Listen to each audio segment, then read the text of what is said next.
आप सभी को जय मसीह की। खुदावंद का धन्यवाद करते हैं कि परमेश्वर ने फिर से ये मौका दिया कि कलाम से जुड़ी कुछ महत्वपूर्ण बातों को मैं आपके साथ बांट सकूं। मेरे प्रियो, आज की शाम जिस विषय पर हम बात करेंगे वो है archaeology of the old testament. Archaeology शब्द का अर्थ क्या है? आर्कियोलॉजी यूनानी भाषा के दो शब्दों से मिलकर बनी है, आर्खायोस और लॉगिया। आर्खायोस का मतलब अंग्रेजी में होता है एंशिएंट, जिसको हम हिंदी में कहते हैं प्राचीन, और लॉगिया का मतलब होता है द स्टडी ऑफ, जिसे हम हिंदी में कहते हैं अध्ययन या जांचना। यानी मेरे प्रियो, आर्कियोलॉजी का सरल मतलब यह है कि प्राचीन चीजों को जांचना या प्राचीन चीजों का अध्ययन किया जाना। आर्कियोलॉजी खुदाई के दौरान मिले भौतिक अवशेषों का उपयोग करके मानव अतीत का अध्ययन है।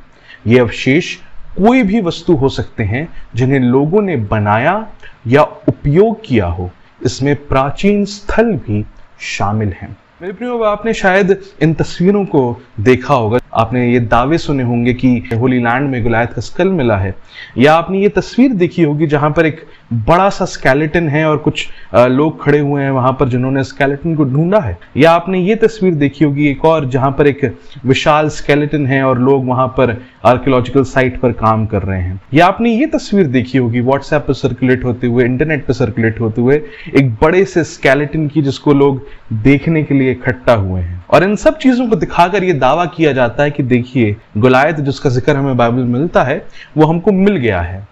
ऐसी तस्वीरें भी दिखाई जाती हैं मेरे प्रियो, जिसमें यह दावा किया जाता है कि जो नूह की कश्ती थी, जो नूह का जहाज था, वो भी हमको दुरुपिनार नाम की जगह पर जो तुर्की में पाई जाती है वहां पर मिल चुका है। फिर ऐसी वीडियोस यूट्यूब पर सर्कुलेट होती हैं जिसमें यह दावा किया जाता है कि डीएनए टेस्ट से पता चला यीशु का लहू आज भी जिंदा है। और यही वीडियो कनेक्टेड है एक और दावे से जो कि ये कहता है कि आर्क ऑफ द कवेनेंट यानी वाचा का संदूक हमको मिल चुका है।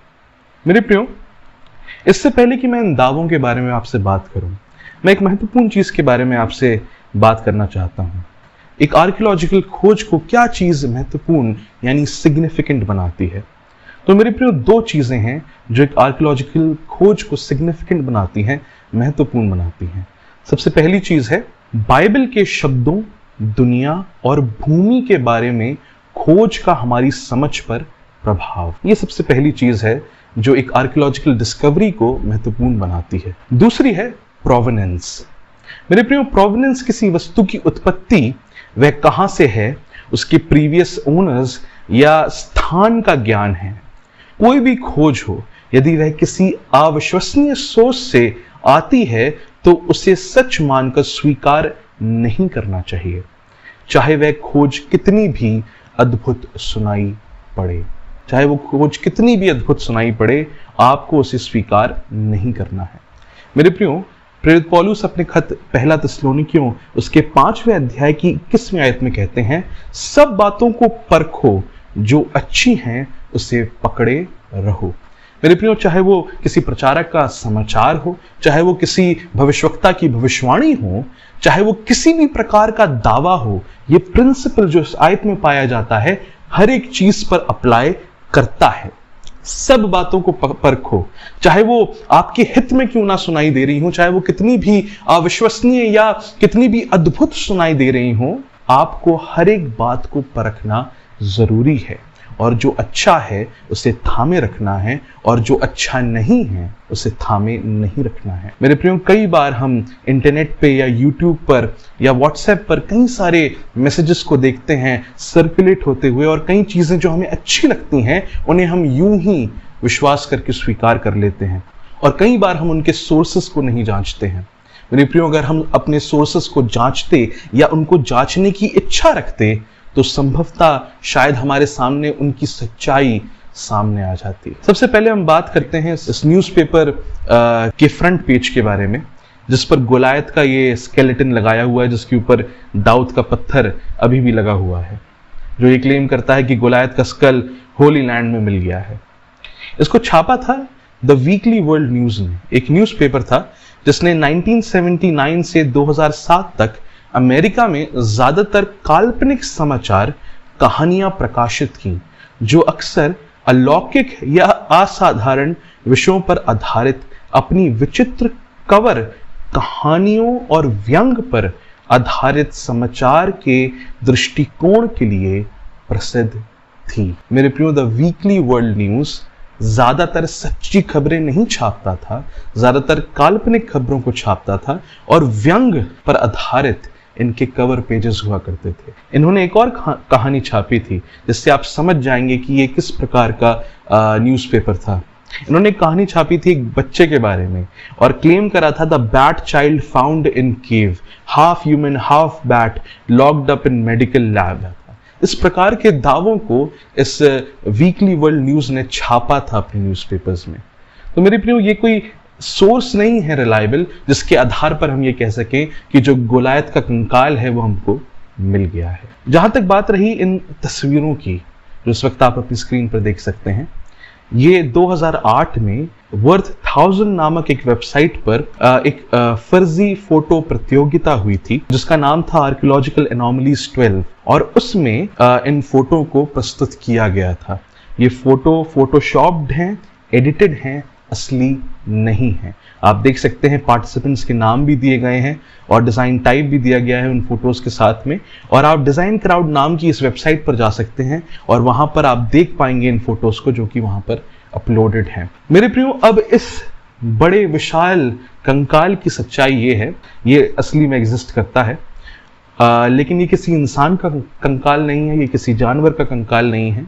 ये असल में एक स्कल्पचर है जिसे एक इटालियन आर्टिस्ट जिनका नाम था जीनो डी डोमिनिक्स उन्होंने बनाया था। तो ये किसी भी इंसान का या गोलायत का स्केलेटन नहीं है। इन चीज़ों से हमें ये देखने को मिलता है कि जितने भी दावे थे ये सब बेबुनियाद थे और कई बार लोग इन पर विश्वास कर लेते हैं और यूं ही इनको इंटरनेट पर सर्कुलेट करने लगते हैं। अब हम बात करते हैं इन दावों की, नोआ के जहाज के बारे में, वाचा के संदूक के बारे में और यीशु के जीवित लहू के बारे में। ये जो डिस्कवरीज हैं ये सब कनेक्टेड हैं एक आदमी से जिसका नाम था रॉन वायट। आप अपनी स्क्रीन पर उनकी तस्वीर को देख सकते हैं। बाइबल आर्कियोलॉजी रिपोर्ट के अनुसार रॉन वायट एक आर्कियोलॉजिस्ट नहीं थे, वो एक नर्स थे जो सर्जरी के वक्त एनेस्थीसिया देने का काम करते थे। रॉन वाइट ने कभी भी सिस्टमैटिक एक्सकवेशन को यानी सिस्टमैटिकली खुदाई को जो कि इजरायली गवर्नमेंट के लाइसेंस से मिली हो उनको कभी कैरी आउट नहीं करा उन्होंने। एक आर्कियोलॉजिस्ट है जिनका नाम है डॉक्टर डेविड ई ग्रेव्स, जिन्होंने अपनी पीएचडी को यूनिवर्सिटी एबरडीन स्कॉटलैंड से पाया था। एक प्रोफेशनल आर्कियोलॉजिस्ट हैं ये और एक मसीही विश्वासी हैं। वो लिखते हैं रॉन वायट के बारे में, हम में से ज्यादातर एवेंजेलिकल आर्कियोलॉजिस्ट अपने और उसके यानी रॉन वायट के बीच जितना हो सके अधिक दूरी की रखने की कोशिश करते हैं क्योंकि वह मसीहों द्वारा किए गए लेजिटिमेट साइंटिफिक आर्कियोलॉजी को बुरा नाम देता है और क्रिटिकल वर्ल्ड में हमें और अधिक हंसी का पात्र बनाने का कारण बनता है। एक और स्कॉलर हैं जिनका नाम है डॉक्टर डेविड ए फॉल्क, जिन्होंने अपनी पीएचडी डिग्री को यूनिवर्सिटी ऑफ लिवरपूल से हासिल किया था और ये एक प्रोफेशनल इजिप्टोलॉजिस्ट हैं। ये कहते हैं रॉन वायट के बारे में कि रॉन वायट ने जो कुछ भी खोजा है उसे आधुनिक काल के आर्कियोलॉजिस्ट यानी मॉडर्न डे आर्कियोलॉजिस्ट में से किसी ने भी स्वीकार नहीं किया है। यहां तक कि उन आर्कियोलॉजिस्ट में से भी जो मसीही या यहूदी मत के हैं। रॉन वायट का काम इतना खराब था कि वह शर्मनाक है। जब बात उठती है यीशु के जीवित लहू की इस दावे की और वाचा के संदूक की, तो रॉन वाइट का यह दावा था कि उन्होंने इस वाचा के संदूक को द गार्डन टूम नामक एक यरूशलेम में जगह है जिसकी तस्वीरें आप अभी अपनी स्क्रीन पर देख सकते हैं, वहां पर खुदाई करके इन चीजों को देखा था और उस लहू को वो वहां से ले गए थे एक यरूशलेम में लैब में टेस्ट कराने के लिए। कहां पर? द गार्डन टूम में। अब मेरे प्रियो इसकी पूरी कहानी सुन लीजिए, मैंने लिख कर रखी है यहाँ पर। तो कुछ यूं हुआ कि गार्डन टूम की टूर के वक्त उनका हाथ अपने आप उठ गया और एक जगह की तरफ इशारा करने लगा और उन्होंने अपने आप को कहते सुना कि वाचा का संदूक उसके अंदर है। यहाँ जो गार्डन टूम है यहाँ पर वो टूर कर रहे थे, उनका ये दावा है, क्लेम है और एकदम से उनका हाथ उठा और एक जगह की तरफ उसने इशारा करा और उनके मुंह से ये शब्द निकले कि ये तो वही जगह है, इसी के अंदर वाचा का संदूक है। उनके मुताबिक उनके साथ जो इजराइल के एंटिक्विटीज अथॉरिटी के ऑफिशियल थे, उन्होंने कहा ये अद्भुत है, मैं चाहता हूं कि आप एक्सकेवेट करें, आप खुदाई करें। इसके बाद लॉन्ग स्टोरी को मैं शॉर्ट करना चाहूंगा। वायट को वाचा का संदूक दिखा और उस वाचा के संदूक की मर्सी सीट के ऊपर उन्हें जमा हुआ खून मिला और उन्होंने फिर उसके बाद उस खून को उन्होंने यरूशलेम की एक लैब में टेस्ट के लिए वो ले गए उस खून को, और उसका जो रिपोर्ट आई एनालिसिस के बाद, उसके अनुसार वो खून जीवित था और उसमें केवल 23 क्रोमोसोम्स थे, और शायद ये भी कहा जाता है कि 24 क्रोमोसोम थे, और एक जो 23 क्रोमोसोम्स जो थे वो माँ की तरफ के थे, और एक वाई क्रोमोसोम था जो कि नॉन ह्यूमन था, इंसानी नहीं था, पता नहीं कहाँ से आया था। कुल मिला के 24 क्रोमोसोम्स हो जाते हैं, जबकि एक मामूली इंसान में 46 क्रोमोसोम होते हैं, 23 माँ से और 23 पिता से। तो ये एक अद्भुत बात थी जो इस खून की जांच के बाद पता चली थी। डॉक्टर्स ने ये पूछा उनसे कि ये किसका लहू है, और उन्होंने अपनी आंखों में आंसू भर के कहा, तुम्हारे मसीहा का। मेरे प्रियो, ये कहानी इमोशनली काफी अच्छी लगती है लोगों को सुनने में, और इस कहानी के आधार पर काफी लोग इस चीज पर विश्वास कर लेते हैं। लेकिन मेरे प्रियो, सच्चाई ये है कि इस कहानी का कोई आधार नहीं है। उन्होंने वाचा का संदूक ढूंढा, उसके ऊपर खून था, उस खून को जांच के लिए वो किसी यरूशलेम की लैब में ले गए। ये जितने भी दावे हैं मेरे प्रियो, ये सच्चे नहीं हैं। उनका दावा केवल यहीं तक सच्चा है कि उन्होंने द गार्डन टूम में एक्सकवेशन किया था, खुदाई की थी। द गार्डन टूम जो है मेरे प्रियो, वो द गार्डन टूम यरूशलेम एसोसिएशन के द्वारा एक ऑर्गेनाइजेशन है, नॉन डिनोमिनेशनल चैरिटेबल ट्रस्ट है, जो कि यूनाइटेड किंगडम में बेस्ड है, और ये लोग इसके द गार्डन टूम के ओनर्स हैं और इस गार्डन टूम को मेंटेन करते हैं। मुझे इंटरनेट पर ये तस्वीर मिली, और इस तस्वीर में ये दर्शाया गया है कि द गार्डन टूम ने एक ऑफिशियल स्टेटमेंट जारी करा था रॉन वायट की डिस्कवरीज के बारे में, और इसमें लिखा हुआ है, अंग्रेजी में लिखा हुआ है, मैं आपको पढ़कर बताता हूँ, बाद में हिंदी में समझाऊंगा।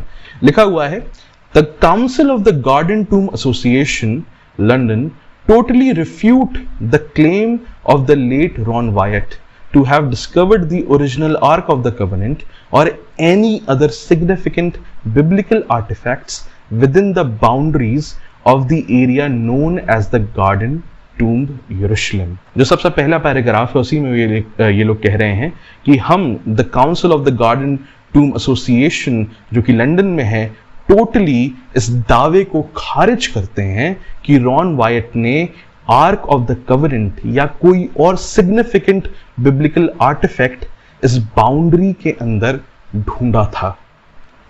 Mister Wyatt was allowed to dig within this privately owned garden. Mister Wyatt को अनुमति दी गई थी कि वो डिग कर सकें इस गार्डन में जिसको प्राइवेटली ओन किया गया था, जिसको प्राइवेटली ये लोग ओन करते थे। On separate occasions, some years ago, during which staff members of the association observed his progress and entered his excavated shaft। यहाँ पर जो एसोसिएशन के लोग थे उन्होंने उनकी प्रोग्रेस को ऑब्जर्व किया था और उनके जहां पर उन्होंने एक्सकेवेशन करा था वहां पर ये लोग गए थे। As far as we are aware, nothing was ever discovered to support his claims, nor have we seen any evidence of biblical artifacts और टेम्पल ट्रेजर्स। उनका ये कहना है, जहां तक हम ये जानते हैं वहां पर ऐसी कोई भी डिस्कवरी नहीं हुई, ऐसा कोई भी नथिंग वाज एवर डिस्कवर्ड, ऐसी कोई भी डिस्कवरी नहीं हुई थी जो उनके इन दावों को सपोर्ट दे सके। ना ही हमने कोई भी एविडेंस देखा बिब्लिकल आर्टिफैक्ट्स का या टेम्पल ट्रेजर्स का। ड्यूरिंग रिसेंट ईयर्स, हाल ही के कुछ सालों में, under the supervision of the Israeli Antiquities Authority, extensive surveys, exploration and excavation have been conducted in the grounds of the Garden Tomb to check the veracity of Mr. Wyatt's claims with regard to the Ark of the Covenant. The excavations of 2005 and 2006 failed to confirm the truth of any of those claims.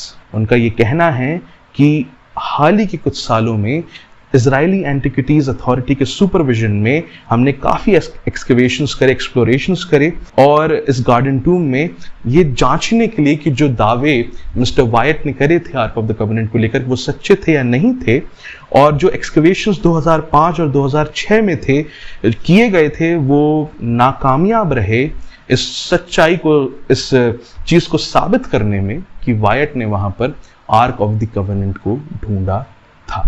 अब मेरे प्रियो, ये जो statement मुझे मिला, ये जो तस्वीर मुझे मिली, ये मुझे द गार्डन टूम की ऑफिशियल वेबसाइट पर नहीं मिली। तो मैंने कोशिश करी कि इनकी ऑफिशियल वेबसाइट पर जाकर इस पर्टिकुलर स्टेटमेंट को ढूंढ सकूं, पर मुझे ये नहीं मिला।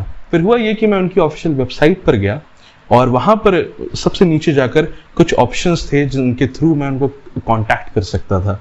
एक ऑप्शन था मेल भेजने का, वहां पर उन्होंने अपने फेसबुक को भी लिंक करके रखा था। तो मैंने 3 जगहों पर उनको मैसेज भेजा। मैंने उनको ईमेल भेजा, जो ईमेल उनकी वेबसाइट पर मेंशन था। मैंने फेसबुक पर उनको मैसेज भेजा और मैंने ट्विटर पर उनको कांटेक्ट करने की कोशिश करी। और कुछ यूं हुआ कि रात 9:23 पर मुझे उनका जवाब मिलता है, और मैंने उनसे ये सवाल किया था, ये जो स्टेटमेंट है इस तस्वीर में जो हमको मिलता है, क्या ये इशू आप ही ने किया था, और रॉन वायट के क्लेम्स की क्या सच्चाई है आर्क ऑफ द कवेनेंट को लेकर? ये सवाल मैंने उनसे पूछा था और उनका जवाब मुझे आया और उन्होंने कहा, hello Rohan, yes, the letter was issued by us and contains our statement relating to it। ये उनका ऑफिशियल फेसबुक पेज है जो कि लिंक्ड है उनकी ऑफिशियल वेबसाइट से।